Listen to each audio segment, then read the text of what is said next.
Good morning, everyone. My name is MightyStream. I'm going to do the May 21st Spiritual Principle a Day in a Meditation. The title of that meditation, Facing Feelings with Optimism. When we realize we've survived every emotion we've ever had, we start to believe that we are going to be all right, even when we don't feel all right. That comes from the Living Clean book, chapter 7, Living Our Principles. Feelings get a bad rap, so it's no wonder many of us tried to avoid them. At best, they seemed complicated and uncomfortable. At worst, they posed a threat to us, since appearing vulnerable might be dangerous. By the time we find recovery, we may be accustomed to being shut down emotionally. Our hardened exteriors were an asset in active addiction, protecting us like armor. But like so many of those old survival skills, we find being emotionally unavailable hinders our recovery. We need a different approach. Having little to no experience with emotional well being, many of us try to select which feelings we would feel. Unsurprisingly, we welcomed feelings that brought us pleasure, love, connection, joy, satisfaction. Bring it on. On the other end of the spectrum, we did our best to stuff or avoid anger, heartache, or dread. Sadly, we recognized that this familiar pattern of seeking pleasure and avoiding reality, retooled without the cushion of drugs, was not an effective path to emotional health. Try as we might to avoid it, we all face adversity eventually, and the emotions that accompany it flood in. When we first experience despair without drugs, we may feel like we're going to die. Everything is horrible, we tell our sponsor dramatically. Though we'd been fishing for a cosigner, we settled for some empathy. We're offered assurances that our troubles are neither inescapable nor permanent. I think of my feelings as works in progress, our sponsor explains. I won't deny my emotional response these days because I know it's just a first draft, not ready to be framed or hung on a wall. My feelings can evolve with some time and distance, just as I do. The hope I found in NA gave me the courage to test out this theory. My optimism is rooted in experience. I have faith that better times will come. I will approach my emotional life with optimism today. My feelings, good or bad, are only temporary and subject to revision. Let's take a moment of silence followed by the we version of Serenity Prayer. Moment of silence now, please.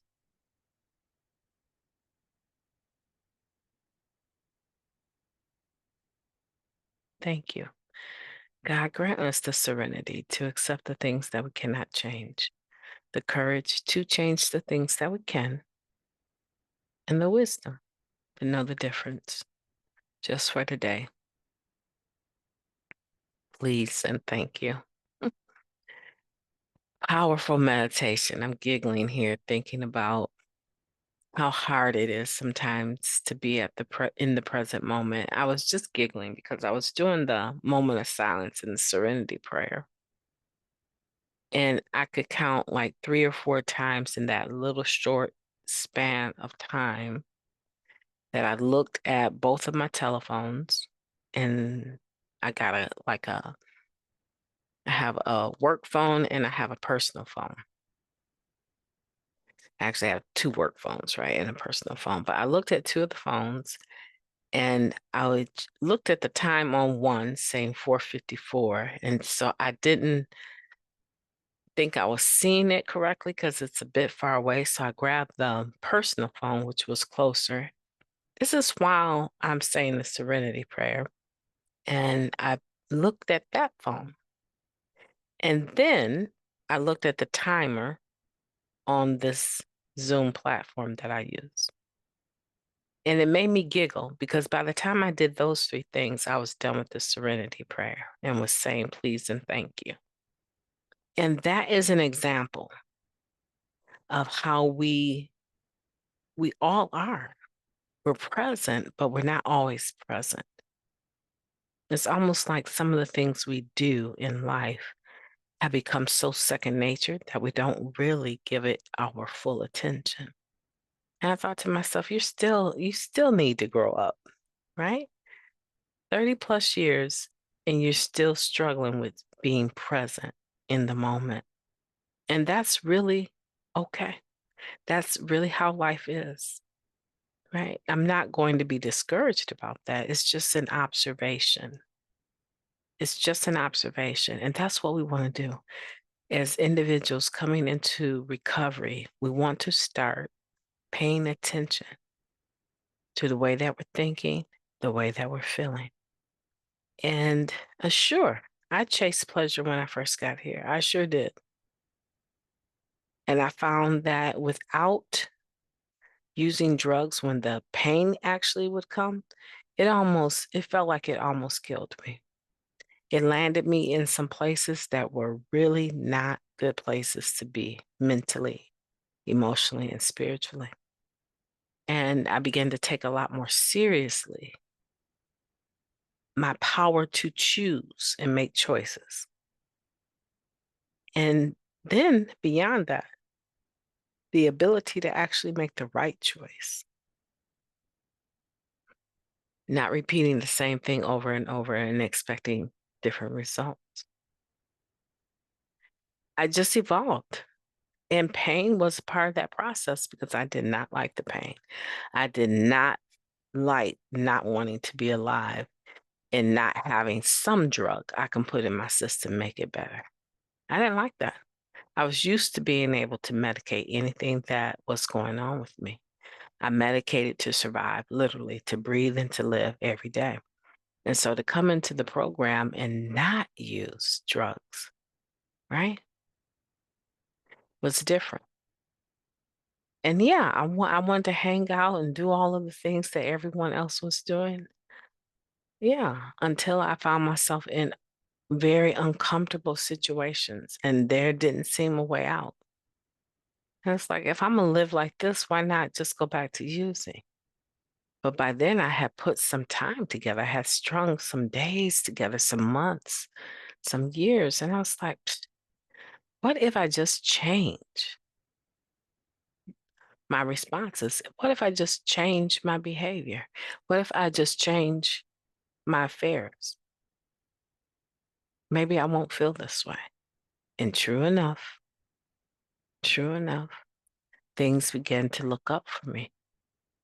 Now, those unforeseen things, right? Those things that come up that don't have anything to do with me, really. They affect me, but I don't really have any impact on whether or not they happen.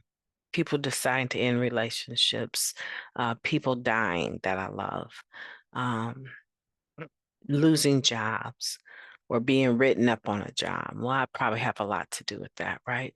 So that wouldn't work for this example. But the point is that life happens and things happen, and I still have to live life on its own terms. Those were the most uncomfortable moments.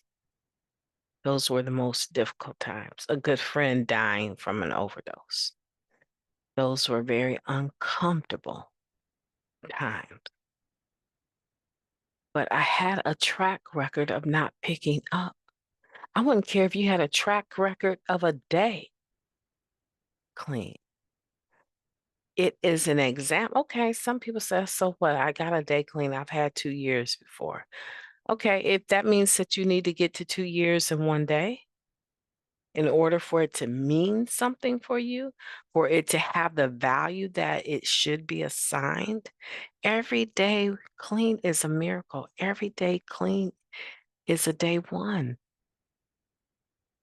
There's value in one day.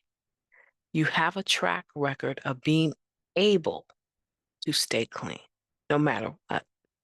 And when you go through a storm, we're able to actually use that.